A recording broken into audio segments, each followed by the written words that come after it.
शांति। बाबा good morning.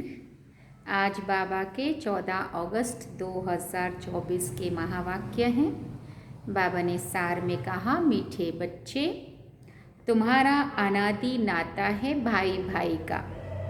तुम साकार में भाई बहन हो, इसलिए तुम्हारी कभी क्रिमिनल दृष्टि नहीं जा सकती।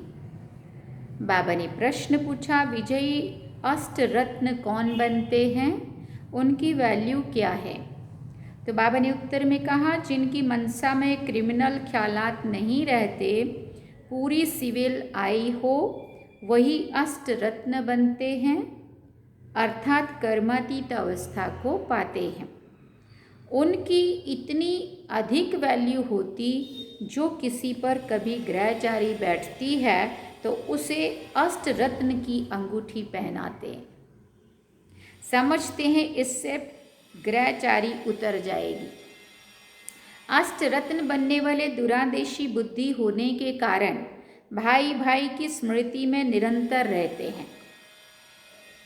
ओम शांति। रूहानी बच्चे जानते हैं उन्हों का नाम क्या है? बाबा पूछते, उन्हों का नाम क्या है? रूहानी बच्चों का नाम क्या है? बोला ब्राह्मण। ब्रह्मा कुमार और ब्रह्मा कुमारियाँ ढेर हैं।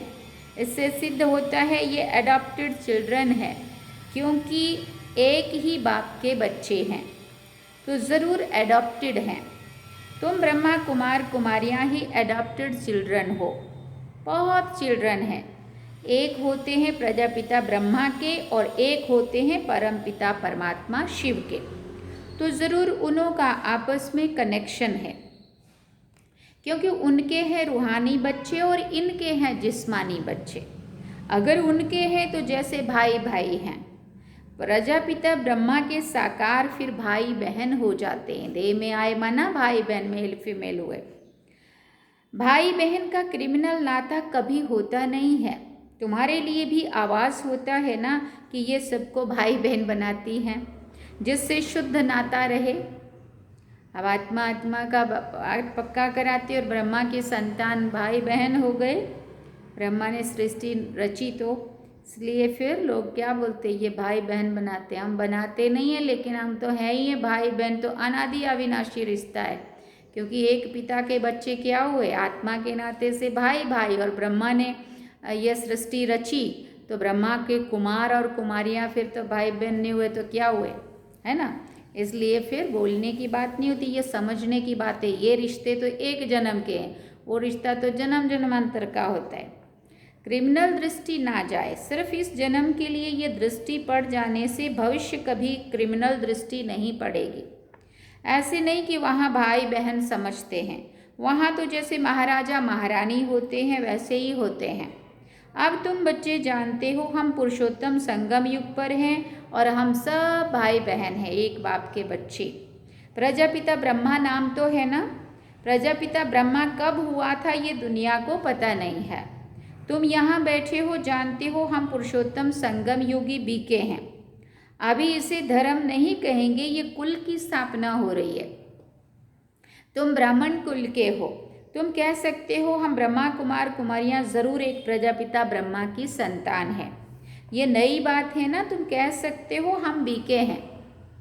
यूँ तो वास्तव में हम सब ब्रदर्स हैं, आत्मा के नाते से तुम सब भाई भाई हैं, एक बाप के बच्चे हैं। उनके लिए एडॉप्टेड नहीं कहेंगे। हम आत्माएं उनकी संतान तो अनादि हैं। वो परमपिता परमात्मा सुप्रीम सोल हैं और किसी को सुप्रीम अक्षर नहीं कहेंगे। सुप्रीम कहा जाता है संपूर्ण पवित्र को। ऐसे नहीं कहेंगे कि सब में प्योरिटी है। प्योरिटी सीखते हैं इस संगम युग पर। तुम तो पुरुषोत्तम संगम युग के निवासी हो, जैसे कलयुग निवासी सतयुग के निवासी कहा जाता है ना। सतयुग कलयुग को तो बहुत ही जानते हैं। अगर दुरादेशी बुद्धि हो तो समझ सकेंगे। कलयुग और सतयुग के बीच को कहा जाता है संगम युग। शास्त्रों में फिर युगे युगे कह दिया है। बाबा कहते हैं मैं युगे युगे नहीं आता हूँ। तुम्हारी बुद्धि में ये होना चाहिए कि हम पुरुषोत्तम संगम योगी ब्रह्मा कुमार कुमारियाँ हैं, ना हम सतयुग में हैं ना हम कलयुग में हैं। संगम के बाद सतयुग आना है ज़रूर। फिर बाबा ने कहा, तुम अभी सतयुग में जाने के लिए पुरुषार्थ कर रहे हो, वहाँ पवित्रता बगैर कोई जा नहीं सकते। हाँ, इस समय तुम पवित्र बनने के लिए पुरुषार्थी हो। सभी तो पवित्र नहीं हैं, कई पतित भी होते हैं, चलते चलते गिर पड़ते हैं, फिर छिपकर आए अमृत पीते हैं। वास्तव में जो अमृत छोड़ विष खाते हैं उनको कुछ समय आने नहीं देते, धारणाओं को तोड़ देते हैं। तो बाबा कहते फिर उन लोगों को आने नहीं देते। पहले तो बड़े कड़े कायदे थे, अभी तो सब लोग आते हैं जैसे भी। परंतु ये भी गायन है, जब अमृत बांटा था तो विकारी आसुर छिपकर आकर बैठते थे। तो अमृत बांट रहे हैं बाबा अभी। कहते हैं इंद्र सभा में ऐसे अपवित्र आकर बैठते तो उन्हें फिर श्राप लग जाता है। एक कहानी भी बताते, एक परी एक विकारी को ले आई, फिर उनका क्या हाल हुआ। विकारी तो ज़रूर गिर पड़ेंगे, ये समझ की बात है। विकारी चढ़ ना सके, कहते हैं ये जाकर पत्थर बना। अब ऐसे नहीं है कि मनुष्य पत्थर व झाड़ बनते हैं, पत्थर बुद्धि बने। यहाँ आते हैं पारस बुद्धि बनने के लिए, परंतु छिपकर विष पीते हैं तो सिद्ध होता है ये पत्थर बुद्धि ही रहेंगे।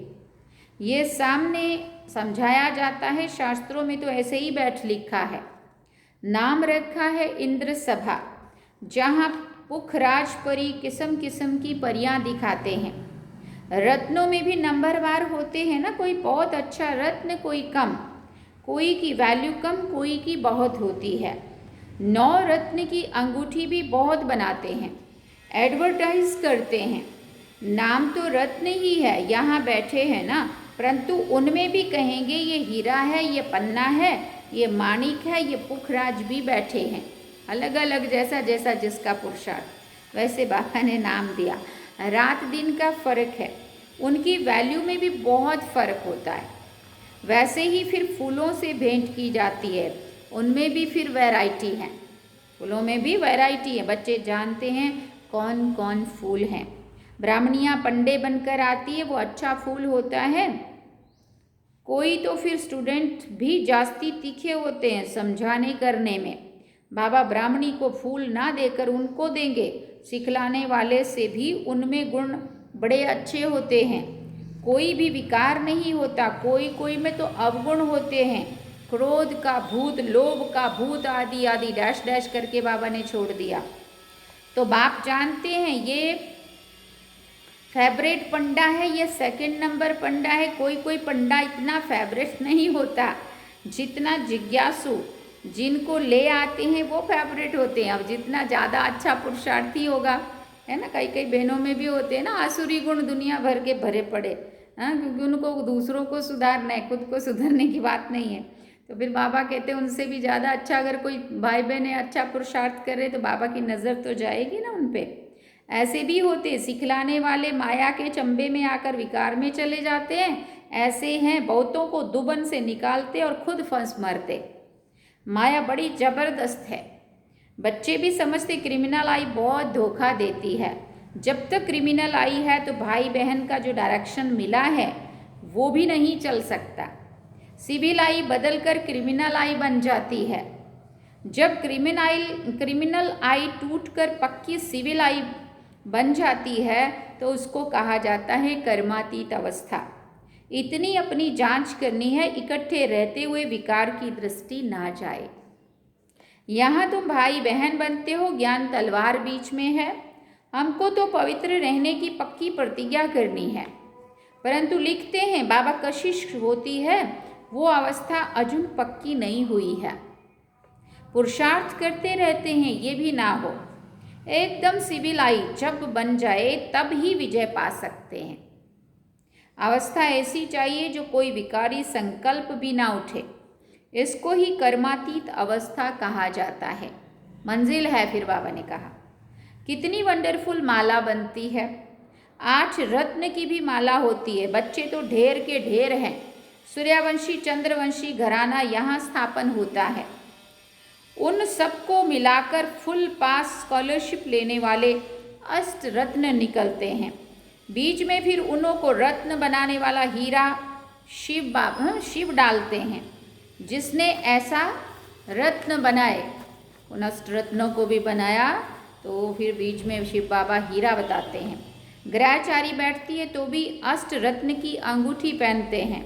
इस समय भारत पर राहु की ग्रहचारी बैठी है। पहले थी बृहस्पति की अर्थात बृहस्पति की दशा।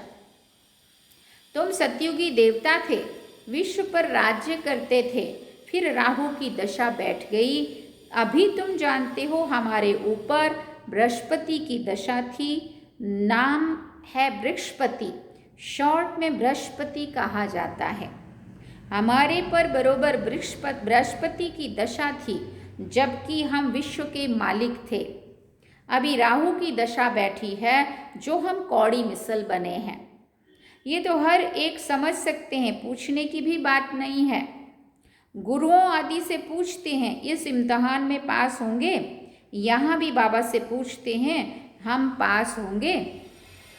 कहता हूँ अगर ऐसे पुरुषार्थ से चलते रहे तो क्यों नहीं पास होंगे, परंतु माया बड़ी प्रबल है, कब किसको कहाँ ले चलती है पता ही नहीं, तूफान में ला देगी। इस समय तो ठीक है, आगे चलकर तूफान बहुत आएंगे, तो अभी तुम युद्ध के मैदान में हो ना, फिर हम गारंटी कैसे कर सकते हैं।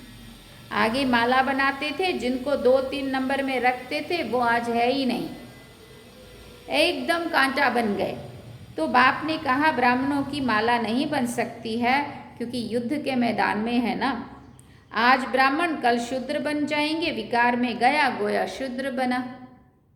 राहु की दशा बैठ गई। बृहस्पति की दशा के लिए पुरुषार्थ करते थे, बृहस्पति पढ़ाते थे, चलते चलते माया का थप्पड़ लगा, फिर राहु की दशा बैठ गई। ट्रेटर बन पड़ते हैं, ऐसे सब जगह होते हैं। एक राजाई से निकल दूसरी राजाई में जाकर शरण लेते हैं, फिर वो लोग भी देखते हैं ये हमारे काम का है तो शरण दे देते हैं। ऐसे बहुत ट्रेटर बनते हैं, एरोप्लेन सहित जाकर दूसरी राजाई में बैठ जाते हैं, फिर वो लोग एरोप्लेन वापस कर लेते हैं, उनको शरण दे देते हैं। एरोप्लेन को थोड़ी शरण लेते, वो तो उनकी प्रॉपर्टी है ना, उनकी चीज़ उनको वापस कर देते हैं। बाकी मनुष्य को शरण देते हैं, चीज वस्तुओं को शरण नहीं दी जाती, वो तो उसके तो जो मालिक होंगे वही होंगे ना। अभी तुम बच्चे शरण आए हो बाप के पास, कहते हो हमारी लाज रखो। द्रौपदी ने पुकारा कि हमको ये नगन करते हैं, हमें पतित होने से बचाओ। सतयुग में कभी नगन नहीं होते, उनको तो कहते ही है संपूर्ण निर्विकारी। छोटे बच्चे तो होते ही हैं निर्विकारी, ये गृहस्थ व्यवहार में रहते संपूर्ण निर्विकारी रहते हैं। भले स्त्री पुरुष साथ रहते तो भी निर्विकारी रहते हैं, इसलिए कहते हैं हम नर से नारायण, नारी से लक्ष्मी बन रहे हैं। वो है निर्विकारी दुनिया, वहाँ रावण नहीं है, उसको कहा जाता है राम राज्य। राम शिव बाबा को कहा जाता है, राम नाम जपने का अर्थ ही है बाप को याद करना। राम राम जब कहते हैं तो बुद्धि में निराकार ही रहता है। राम राम कहते हैं सीता को छोड़ देते हैं, वैसे श्री कृष्ण का नाम लेते हैं सीता को छोड़ देते हैं। यहाँ तो बाप है ही एक, वो कहते हैं मामेकम याद करो। श्री कृष्ण को पतित पावन नहीं कहेंगे। छोटेपन में राधे कृष्ण भाई बहन भी नहीं थे, अलग अलग राजाई के थे। बच्चे तो होते ही शुद्ध हैं। बाबा भी कहते हैं बच्चे तो फूल हैं, उनमें विकार की दृष्टि नहीं होती है, जब बड़े होते हैं तब दृष्टि जाती है। इसलिए बालक और महात्मा को समान कहते हैं, बल्कि बच्चा महात्मा से भी ऊंच है। महात्मा को फिर भी मालूम है कि हम भ्रष्टाचार से पैदा हुआ हूँ, छोटे बच्चे को ये मालूम नहीं रहता है। बच्चा बाप का बना और वर्षा तो है ही है। तुम विश्व की राजधानी के मालिक बनते हो। कल की बात है, तुम विश्व के मालिक थे, अब फिर तुम बनते हो। इतनी प्राप्ति होती है तो स्त्री पुरुष भाई बहन बन पवित्र रहें तो क्या बड़ी बात है। कुछ तो मेहनत भी चाहिए ना। हाँ, नंबरवार पुरुषार्थ अनुसार अब बृहस्पति की दशा में जाते हो। फिर बाबा ने कहा स्वर्ग में तो जाते हैं, फिर पढ़ाई से कोई ऊंच पद पाते हैं, कोई मध्यम, कोई फूल बनते, कोई क्या बनते। बगीचा है ना, फिर पद भी ऐसे लेंगे। पुरुषार्थ खूब करना है ऐसा फूल बनने के लिए, इसलिए बाबा फूल ले आते हैं बच्चों को दिखाने। बगीचे में तो अनेक प्रकार के फूल होते हैं। सतयुग है फूलों का बगीचा और ये है क्या, कांटों का जंगल। अभी तुम कांटे से फूल बनने का पुरुषार्थ कर रहे हो। एक दो को कांटा मारने से बचने का पुरुषार्थ कर रहे हो। जो जितना पुरुषार्थ करेंगे उतना ही जीत पाएंगे। मूल बात है, काम पर जीत पाने से ही क्या बनेंगे, जगत जीत बनेंगे। ये तो बच्चों पर रहा, जवानों को बहुत मेहनत करनी पड़ती है, बूढ़ों को कम, वानप्रस्थ अवस्था वालों को और कम, बच्चों को बहुत कम। तुम बच्चे जानते हो हमको विश्व की बादशाही की प्रॉपर्टी मिलती है, उसके लिए एक जन्म पवित्र रहे तो क्या हर्जा है। उनको कहा जाता है बाल ब्रह्मचारी, अंत तक पवित्र रहते हैं। जो पवित्र बने हैं उनको बाप की कशिश होती है। बच्चों को छोटेपन से ही ज्ञान मिलता जाए तो बच सकते हैं। छोटे बच्चे अबोध होते हैं, परंतु फिर बाहर स्कूल आदि के में संग का रंग लग जाता है। संग तारे और फिर कुसंग डुबोए। बाबा कहते हैं हम तुमको पार ले जाते हैं शिवालय में। सतयुग है बिल्कुल नई दुनिया। तुम थोड़े मनुष्य रहते हैं, फिर वृद्धि को पाते हैं। वहाँ तो बहुत थोड़े देवताएं रहते हैं। तो नई दुनिया में जाने का पुरुषार्थ करना है। अच्छा, मीठे मीठे सिकिलदे बच्चों प्रति माता पिता बाप दादा का याद प्यार और गुड मॉर्निंग।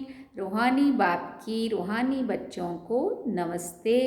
हम रूहानी बच्चों की रूहानी माता पिता बाप दादा को दिल व जान सिकवा प्रेम से याद प्यार, गुड मॉर्निंग, नमस्ते, थैंक यू बाबा, शुक्रिया बाबा।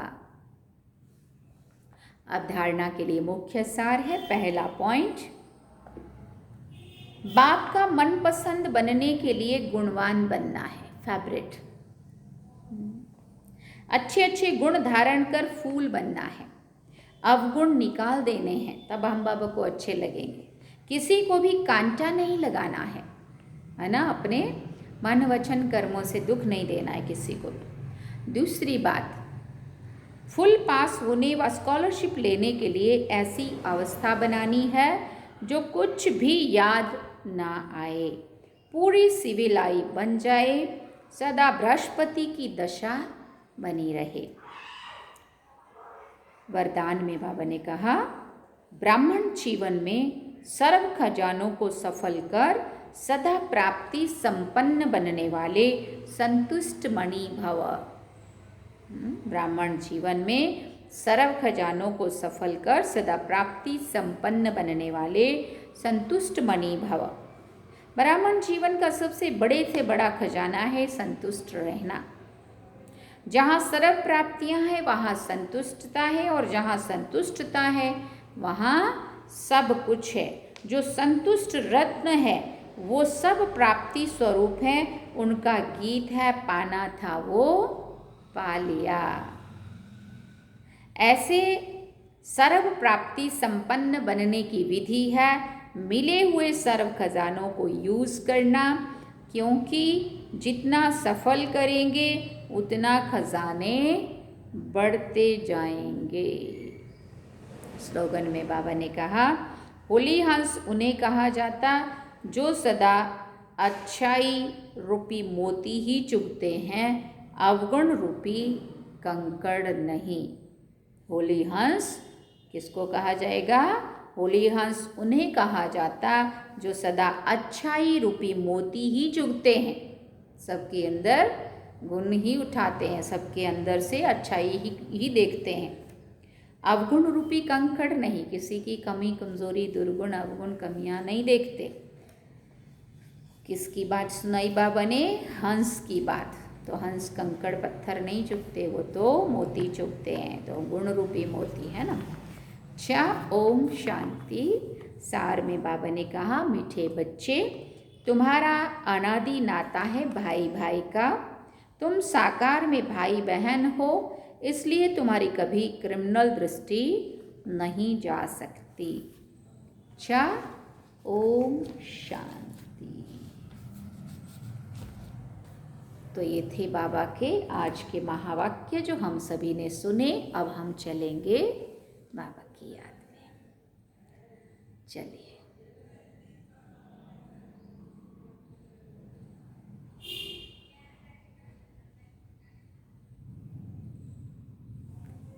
ओम शांति।